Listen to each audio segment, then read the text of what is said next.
La vida piadosa, consagrada al Señor. Estábamos en un texto base, ¿cierto? En primera de Timoteo capítulo 4, versículo 7. Decía ese versículo: desecha las fábulas profanas y de viejas, ejercítate para la piedad. Hermanos, este es un tiempo donde los púlpitos de las iglesias se están llenando de este tipo de mensajes sobre la espiritualidad, sobre la vida piadosa, la vida consagrada al Señor. En los púlpitos de las iglesias bíblicas se está, hermanos, retomando esto. Podríamos decir que ha venido como un avivamiento o una reforma en ese sentido. Porque es verdad que puede que haya mucho conocimiento en el pueblo de Dios, pero poca praxis, poco conducto regular de la mente al corazón para que nosotros podamos vivir de una forma que agrade al Señor. Entonces, por eso, hermanos, que aparte luchamos todos los creyentes con el secularismo, el materialismo, hermanos, el individualismo, que en esta cultura en la que estamos hoy, hermanos, predomina. Predomina en esta cultura que estamos hoy, en los tiempos que estamos viviendo hoy, el humanista, hermanos, el materialismo está muy vigente. Y hasta en las iglesias, hermanos, puede que esté dentro de las iglesias. En esta cultura moderna, hermanos, existe mucho de eso. Pero por supuesto ha fracasado. Ha fracasado, hermanos, en su esfuerzo por satisfacer la necesidad del hombre y de la mujer. Ninguna cosa material puede satisfacer verdaderamente a la mujer y al hombre, y menos a un creyente. Y los logros individuales tampoco. Ninguna de esas cosas, hermanos, pueden llenar nuestro corazón de tal manera como lo hace el Señor Jesucristo. Ninguna de las cosas, hermanos, que pueden haber en este mundo puede llenarnos como lo hace nuestro Señor Jesucristo. Y los predicadores estamos tratando de guiar al pueblo cristiano a poner su mirada en las cosas de arriba, porque decíamos anteriormente, hermanos, que es un tiempo difícil. Es un tiempo, hermanos, donde lo material, hermanos, lo personal, lo mío está ahí con mucha fuerza. Y dentro de la iglesia también se ve mucho esto. Queremos eso, hermano, guiar al pueblo cristiano a poner su mirada en las cosas de arriba y que su delicia sea la palabra del Señor.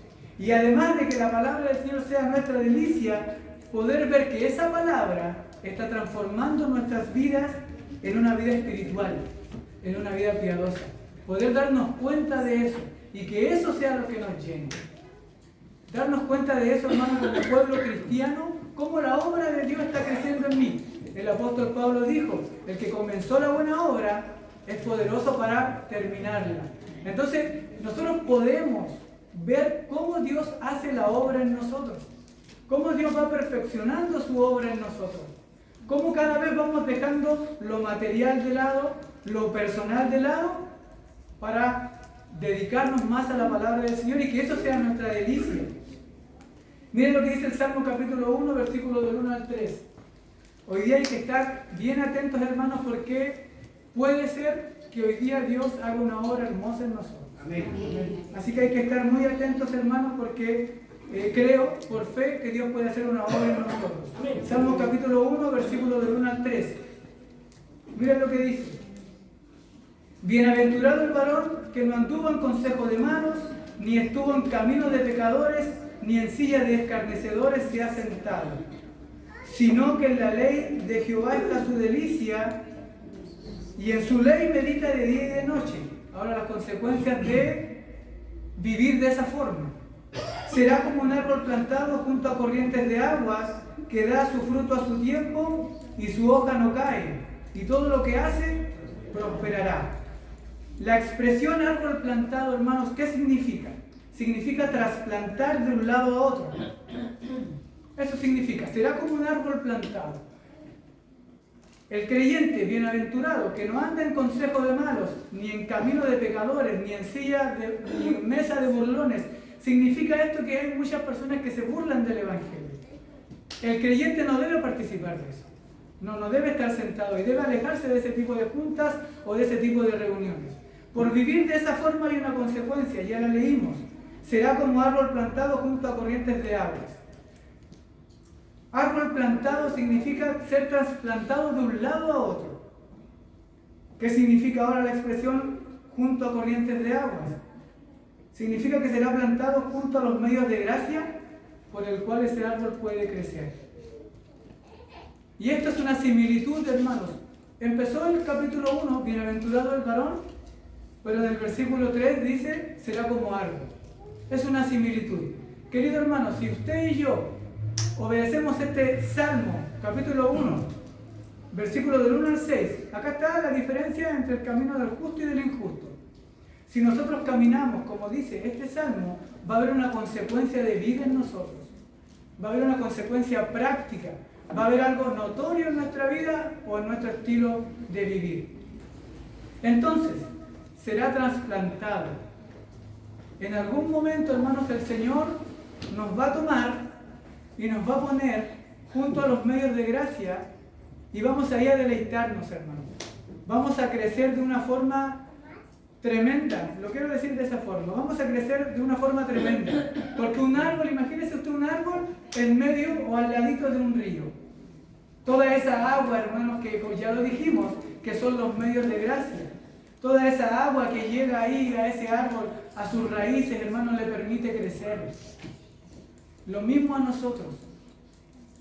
Hay consecuencias, hermanos, cuando nosotros tomamos la decisión y queremos vivir un estilo de vida diferente, como lo dice este salmo. Y como eso es una similitud, se refiere al creyente que se deleite en la palabra de Dios. Ese creyente será plantado junto a muchos favores de Dios. Debemos darnos cuenta de esta verdad, hermanos. Como dije anteriormente, a veces nosotros como pueblo cristiano tenemos puesta la mira en las cosas de la tierra. Hay muchas veces, nuestro corazón a veces está muy dividido entre las cosas de Dios y entre las cosas de la tierra. Es por eso que la Biblia nos dice, ¿cierto? No os embriaguéis con vino, en lo cual hay disolución, sino más bien sed llenos del Espíritu Santo. Entonces hay ahí, hermanos, algo en lo que nosotros debemos darnos cuenta. Algo donde nosotros debemos poner nuestra mirada. Debemos darnos cuenta de esta verdad, que el creyente genuino, el creyente verdadero, aquel que ha sido unido a Cristo y ha sido injertado al pueblo de Dios, aquel creyente en la palabra de Dios está su delicia y no en las cosas de la tierra. Miren lo que le dijo Moisés. Por eso yo quiero, hermanos, hoy día transmitir espiritualmente algo importante. Miren lo que dijo Moisés al pueblo de Israel. Deuteronomio capítulo 8, versículo 3. Vaya conmigo ahí. Deuteronomio capítulo 8, versículo 3. Y te afligió, y te hizo tener hambre, y te sustentó con maná. Mire, comida que no conocías tú, ni tus padres la habían conocido, para hacerte saber que no solo de pan vivirá el hombre, más de todo lo que sale de la boca de Jehová vivirá el hombre. Amén. En palabras simples, Moisés le está diciendo, confiar y obedecer a Dios es más importante y llenador que la comida material que ofrece este mundo. Y nosotros, hermanos, estamos acostumbrados a comer así por la boca, pero por los ojos, hermanos, vemos tantas publicaciones afuera, vemos tantas cosas, hermanos, que llaman nuestra atención. No hay semáforo, no hay calle que no tenga una pancarta o algo que nos ofrezca. En nuestro celular, ofertas y ofertas y cosas. Y ahí estamos, hermanos, mirando. Pero eso no nos llena.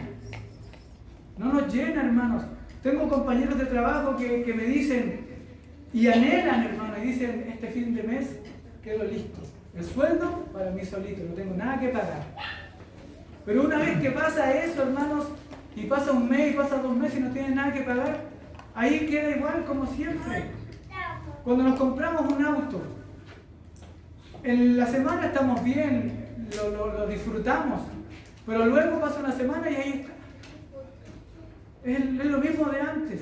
O cuando cambiamos de celular, después queremos otro. Por eso que yo dije que esto no satisface el esfuerzo que ha hecho el materialismo. No satisface, hermanos, a las personas.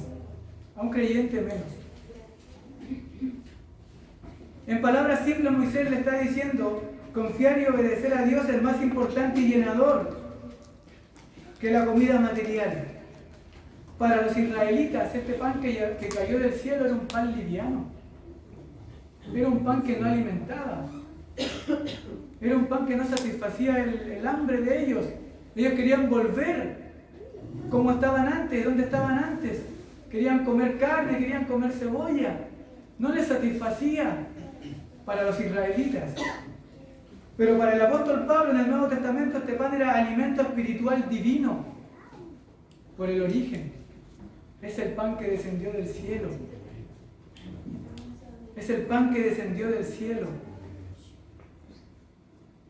También por su similitud con Cristo, porque Él dijo: yo soy el pan que descendió del cielo, el pan de vida. Apocalipsis capítulo 2, versículo 17 dice: el que tiene oídos, oiga lo que el Espíritu dice a las iglesias. Al que venciere, daré a comer del maná escondido, y le daré una piedrecita blanca, y en la piedrecita escrito un nombre nuevo, el cual ninguno conoce, sino aquel que lo recibe. Hermanos, mientras nosotros experimentemos en algún momento la llenura del Espíritu Santo a través de su palabra, vamos a conocer la verdadera llenura. Y no vamos a tener, hermanos, necesidad de otra cosa. El apóstol Pablo le dijo a Timoteo: teniendo sustento y abrigo, estemos felices con eso. Un llamado a la humildad.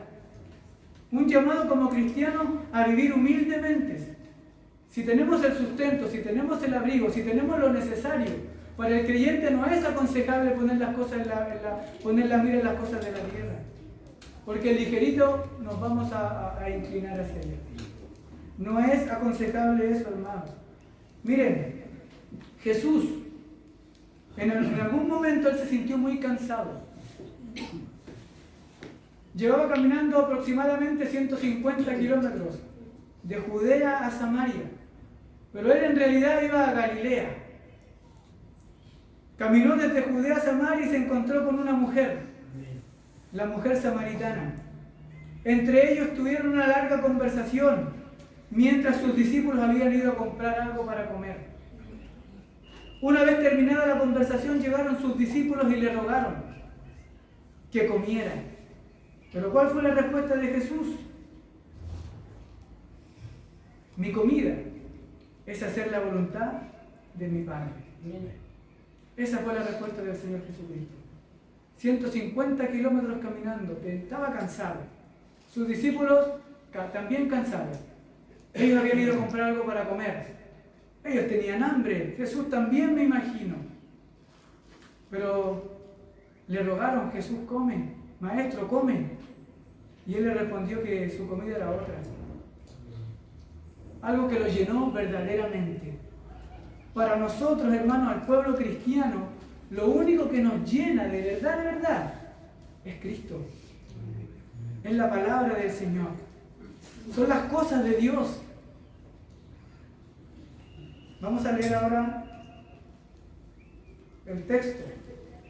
Juan capítulo 4, versículo 28 al 36.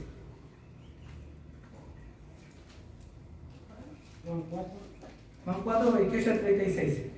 Entonces la mujer dejó su cántaro, ojo ahí, porque iba a ir a buscar agua. Juan 4, 28 al 36. Entonces la mujer dejó su cántaro y fue a la ciudad y dijo a los hombres: venid, ved a un hombre que me ha dicho todo en cuanto he hecho. ¿No será este el Cristo? Entonces salieron de la ciudad y vinieron a él. Entre tanto los discípulos le rogaban diciendo: Rabí, come. Y él les dijo: yo tengo una comida que comer que vosotros no sabéis. Entonces los discípulos se decían unos a otros: ¿le habrá traído alguien de comer? ¿Se da cuenta, hermano? Los discípulos tampoco sabían. Muchas veces nos pasa eso a nosotros. No sabemos, no conocemos el verdadero alimento que nos sacia. Y quizás no lo hemos experimentado para darnos cuenta y decir, sí, realmente este es mi alimento. Esto es lo que yo necesito, esto es prioridad para mí, en mi corazón y en mi vida. Jesús les dijo, yo tengo una comida que comer que vosotros no sabéis. Entonces los discípulos se decían unos a otros, ¿le habrá traído alguien de comer? Jesús les dijo, mi comida es que haga la voluntad del Padre que me envió y acabe su obra. Acabe su obra. Cada uno de nosotros, hermanos, también tiene algo que hacer. Cada uno de nosotros tiene algo que hacer. Ya sea en la iglesia, ya sea en la familia, ya sea en el hogar, pero cada uno tiene algo que hacer. No nos olvidemos, hermanos, el mandamiento, ir y hacer discípulos a todas las naciones, enseñándoles lo que yo también les he enseñado a ustedes. Tenemos algo que hacer. Mi comida es que haga la voluntad del que me envió y acabe su obra. ¿No decís vosotros, aún faltan 4 meses para la siega? Y aquí os digo, alzad vuestros ojos. Alcen su mirada, alcen vuestros ojos. Mirad los campos, porque ya están blancos para la siega. Y el que siega recibe salario y recoge fruto para vida eterna. Eso es lo que queremos. Nosotros sembramos, hermanos, entre ustedes. Sembramos la palabra del Señor y recogemos fruto para vida eterna, y debemos gozarnos juntamente, porque para que el que siembra goce juntamente con el que siega. El apóstol Pablo, una de las cosas más maravillosas que él decía es que él quería ver la obra de Cristo perfeccionándose en los hermanos, la obra del Señor perfeccionándose en cada uno de nosotros.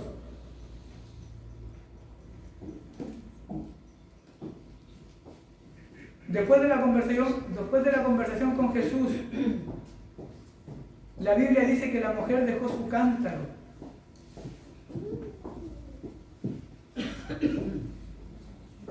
y fue a la ciudad y se dirigió a los hombres.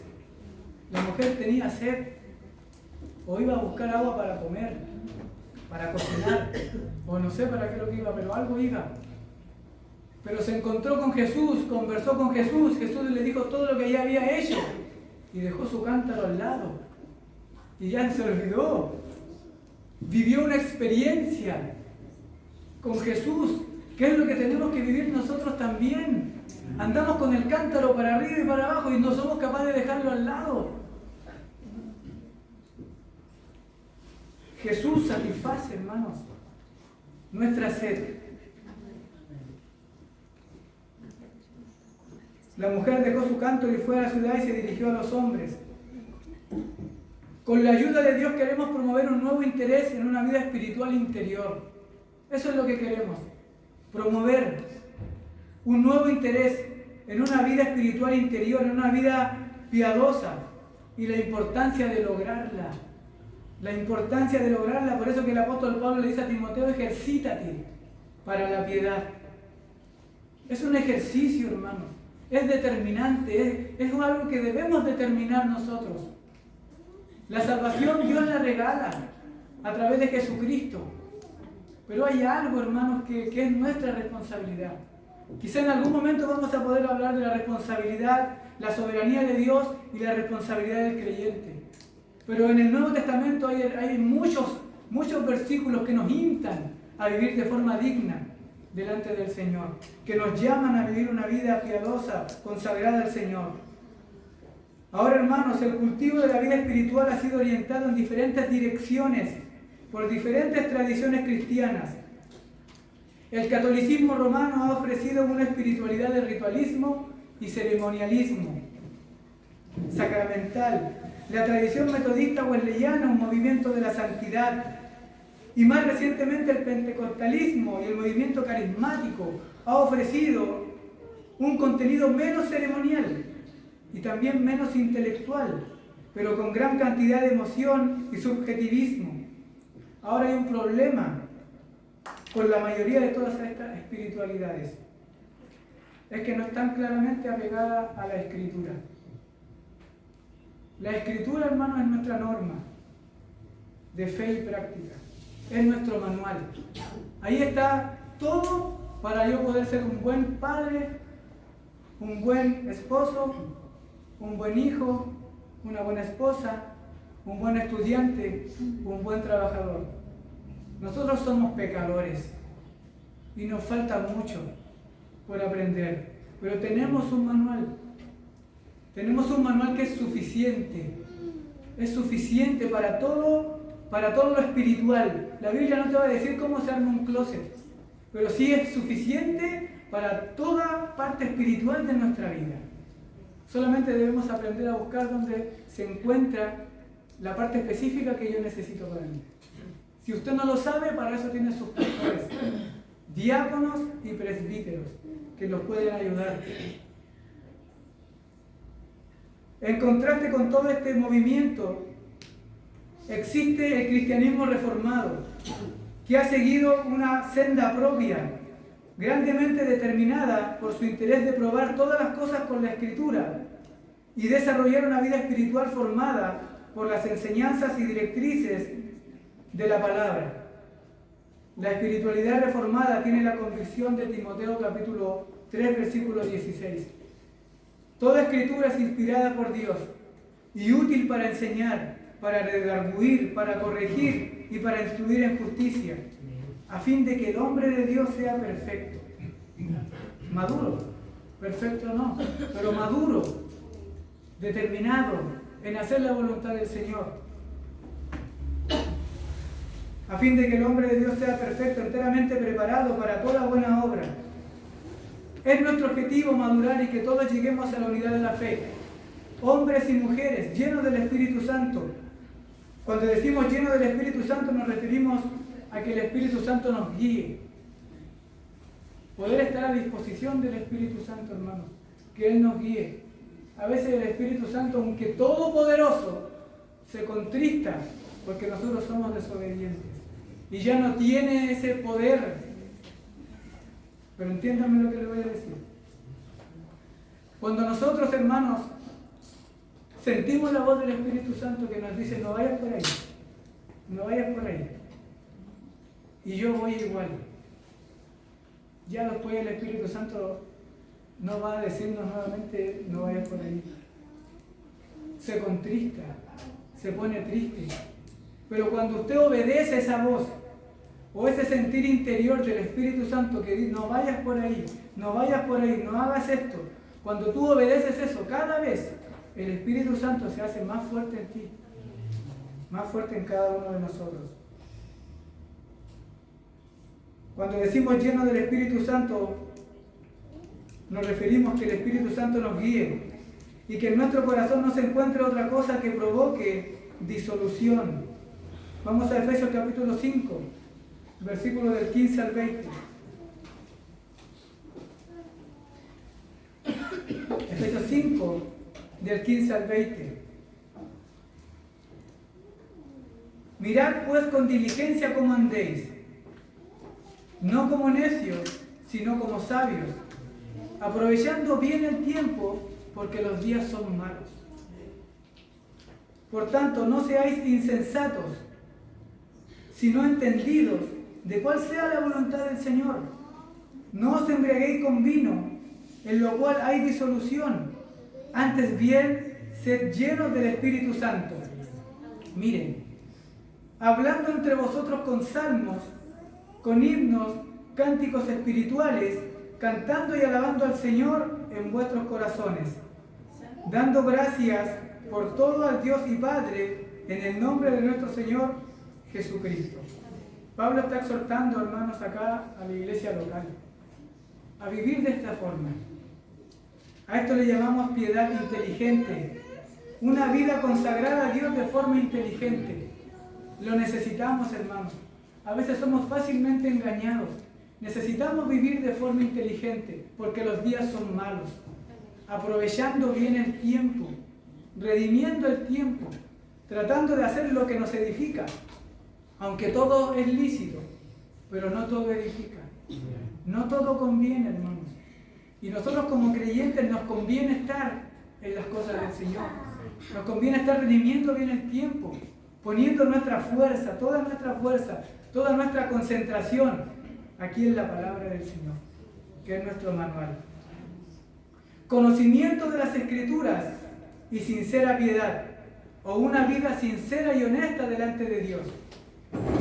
Es muy importante, hermanos, realizar un doble énfasis en alimentar la mente, pero que eso se vea reflejado en nuestro corazón. Es súper importante y necesario eso, hermanos. Es muy necesario que la mente y el corazón, es verdad, trabajan juntas. Pero la Biblia dice, sobre toda cosa guardada, guarda tu corazón, porque de él mana la vida. Se presenta un problema, hermanos, cuando hay mucho conocimiento y poca vida práctica. Este problema se llama ortodoxia reformada seca. La palabra ortodoxia, hermano, es creencia correcta, básicamente creer lo correcto. En griego la palabra orto es creencia, en griego doxa la palabra correcta, y existe el sufijo ia, ortodoxia, que significa la cualidad de creer en lo correcto. Entonces, mis hermanos, existe ese problema de creer en lo correcto, pero tener poca vida espiritual. Esto tiene que ver con una enseñanza o creer en la doctrina correcta, pero carecer de una vida que siente y que es espiritual. Y el resultado de todo esto es que nos podemos arrodillar adelante de la doctrina, pero no arrodillarse al Dios de la doctrina, porque toda la palabra proviene de Dios, es exhalada por Dios. Todo viene del Señor. A veces, hermanos, ponemos tanto ímpetu, hermano, en conocer las doctrinas bíblicas. Todo eso debe ir acompañado de oración. Es bueno, hermanos, es bueno conocer, pero eso debe ir acompañado de oración y eso debe bajar al corazón y que se note una vida transformada, que se note una vida que amamos al prójimo y que nos amamos los unos por los otros. Esto nos puede llevar a nutrir la mente, pero no el corazón. El concepto de piedad es verdad que está arraigado en el conocimiento de Dios. Uno no puede vivir de forma correcta si no tiene el conocimiento correcto de Dios. Eso es verdad. No se puede. Pero el conocimiento correcto, hermano, incluye actitudes, incluye acciones dirigidas hacia la adoración y al servicio de Dios. El conocimiento correcto incluye eso, no solo conocimiento. Tenemos el libro de Santiago, hermanos, que nos dice que la fe sin obra es una fe muerta. El conocimiento incluye actitudes y acciones dirigidas hacia la adoración. Leamos Isaías capítulo 25, versículo 1. Isaías 25, versículo 1. Jehová, tú eres mi Dios, te exaltaré, alabaré tu nombre, porque has hecho maravillas. Tus consejos antiguos son verdad y firmeza. Conocimiento de Dios. Tú eres mi Dios. Miren el Salmo 63, versículo 3 y 4. Salmo 63, versículo 3 y 4. Porque mejor es tu misericordia que la vida. Miren, mejor es la misericordia que la vida. Nosotros todos tenemos la misericordia de Dios porque obtuvimos su perdón. Entonces es mejor tener la misericordia que la vida. Hay gente que tiene solo la vida. Aún no tiene la misericordia. Entonces, hermano, acá el salmista está diciendo, mejor es tu misericordia que la vida.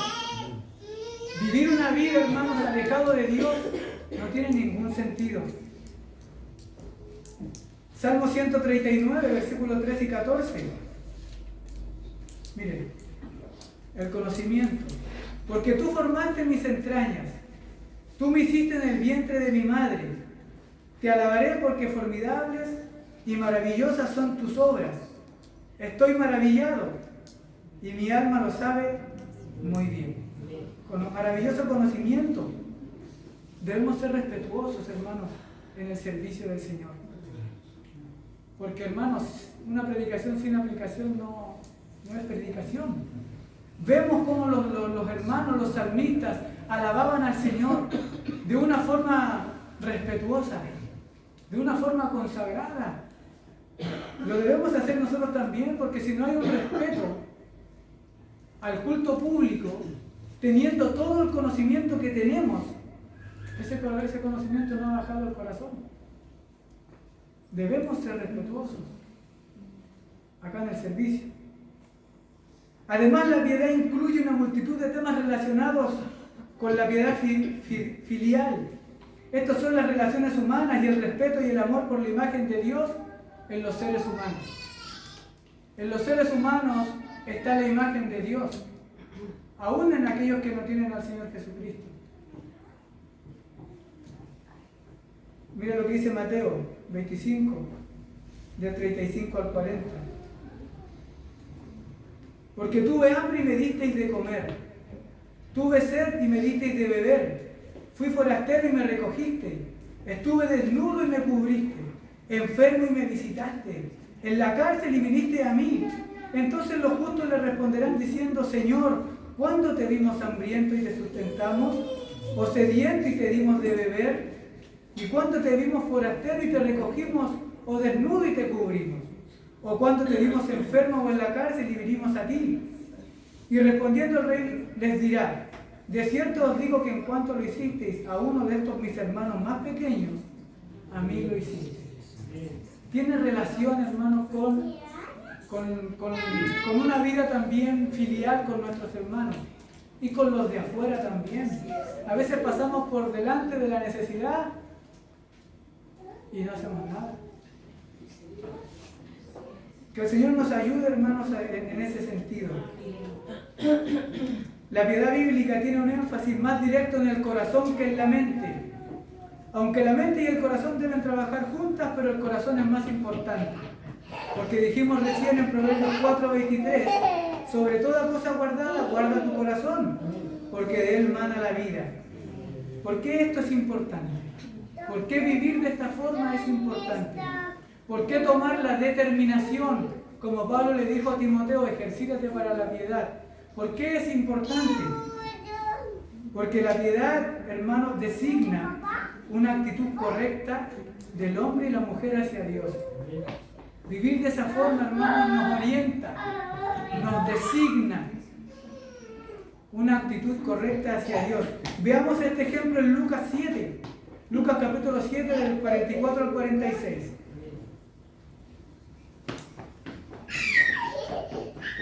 Lucas capítulo 7, del 44 al 46. Vamos a ver una actitud correcta y una incorrecta.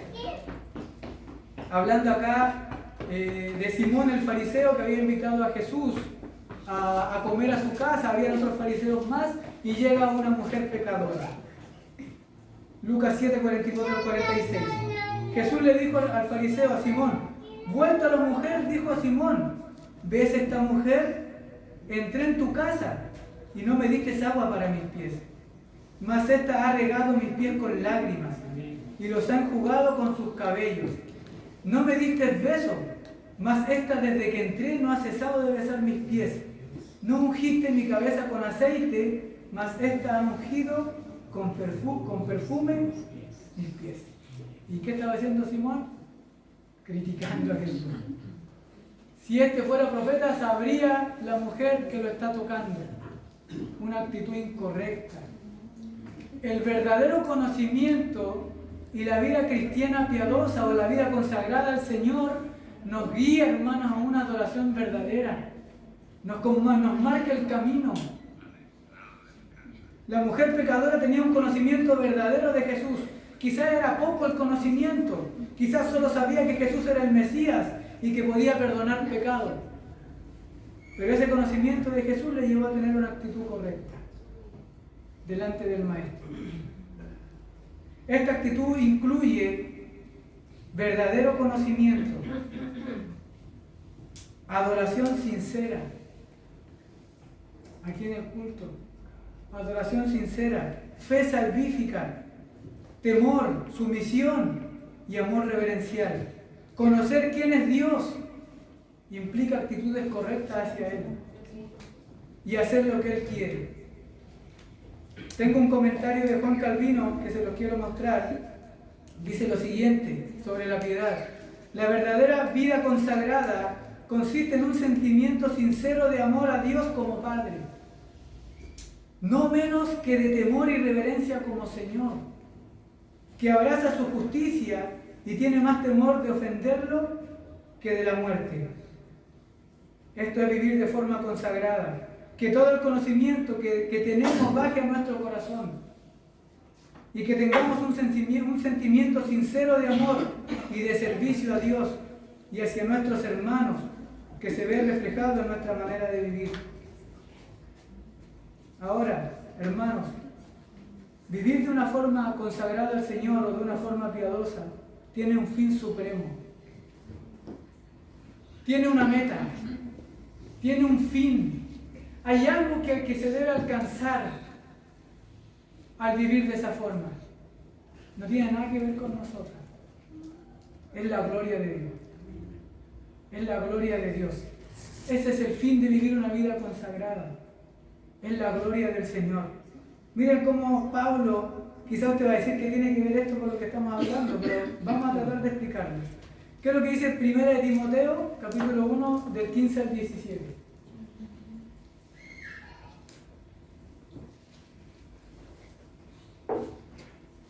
Primera de Timoteo 15 al 17. Palabra fiel y digna de ser recibida por todos. Que Cristo Jesús vino al mundo para salvar a los pecadores. Ahí está la obra. Cristo Jesús vino al mundo para salvar a los pecadores. Pero esos pecadores después, ¿en qué se convierten?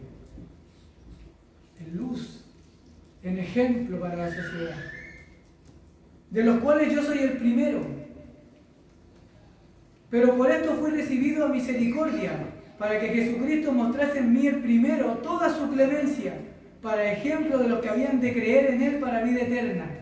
Y ahí está la obra de Dios en los pecadores, de los cuales Pablo dice que Él es el primero.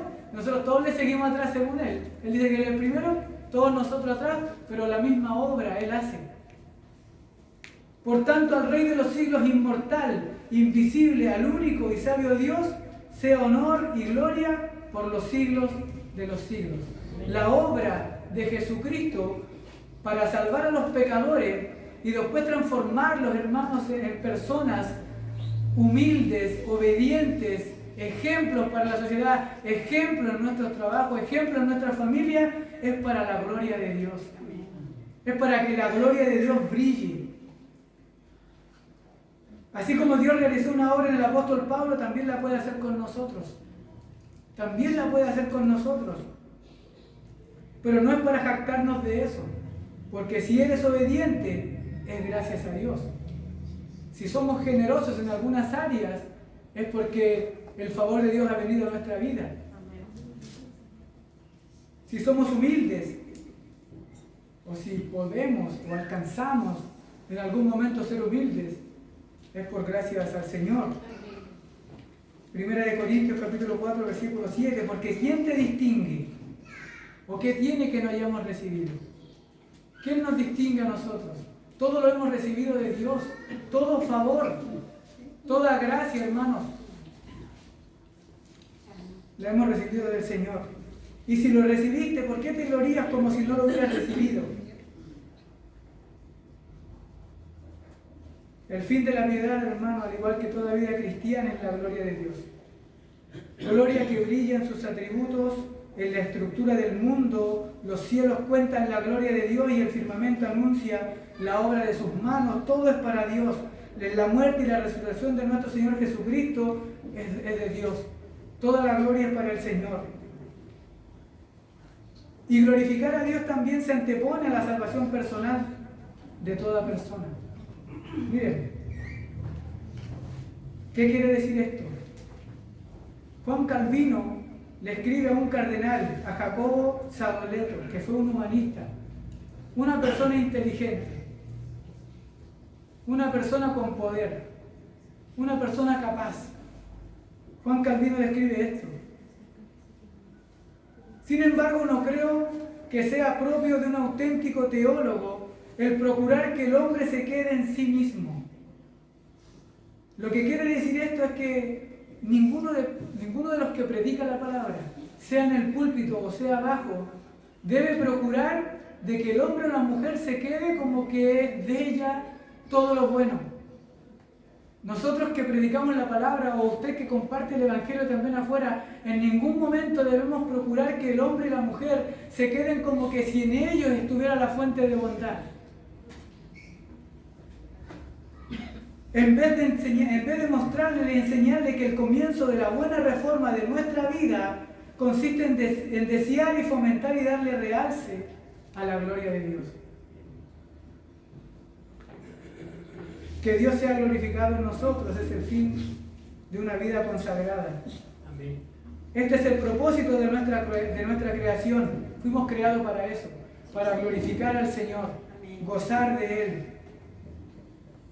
Así que vivir el propósito de nuestra creación original se constituye en el anhelo de todos los regenerados, de todos los cristianos. Ese debe ser el anhelo.